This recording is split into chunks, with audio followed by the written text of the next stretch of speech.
మంత్రి గారి పేరు ఎట్లా తీసుకుంటారు, పొంగులేటి శ్రీనివాస్ రెడ్డి గారి పేరు ఎట్లా తీసుకుంటారు, విత్డ్రా చేసుకోవాలని మా ఎల్ఏ మినిస్టర్ గారు అన్నారు.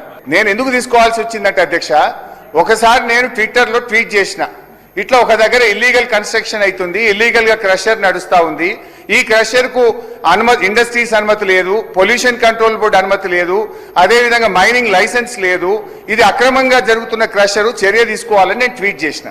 ట్వీట్ చేస్తే దాని మీద గౌరవ మంత్రి గారు పొంగులేటి శ్రీనివాస్ రెడ్డి గారు, ఇది మన మైనింగ్ మంత్రి గారి పేపర్లోనే వచ్చిన వార్త చదువుతున్నా, ఏమన్నారంటే అధ్యక్ష, నాపై మొరిగే కుక్కలను గొలుసుగట్టి ఎట్లా కట్టేయాలో బాగా తెలుసు అని పొంగులేటి శ్రీనివాస్ రెడ్డి గారు నా మీద స్టేట్మెంట్ ఇచ్చారు.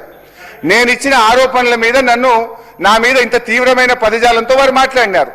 ఈ క్రషర్ ఆయనకు సంబంధం లేకపోతే ఎందుకు నా మీద పొంగులేటి శ్రీనివాస్ రెడ్డి గారు ఆ రోజు మాట్లాడినారు?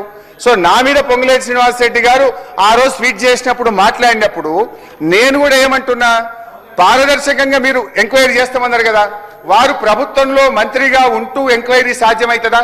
సో నైతికంగా వారు మంత్రిగా రాజీనామా చేసి విచారణ జరపండి.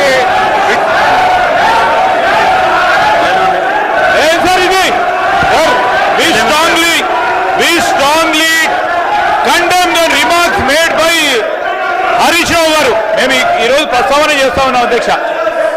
ఈరోజు లేనిపోని ఆరోపణలు చేస్తూ కక్ష సాధింపు చర్యలో మంత్రి గారు ఏదో అన్నారని ఒక వార్తాపత్రికల్లో వచ్చిందని దాన్ని దృష్టిలో పెట్టుకొని వారిపైన ఈ విధమైన ఆరోపణలు చేయడం సరికాదు.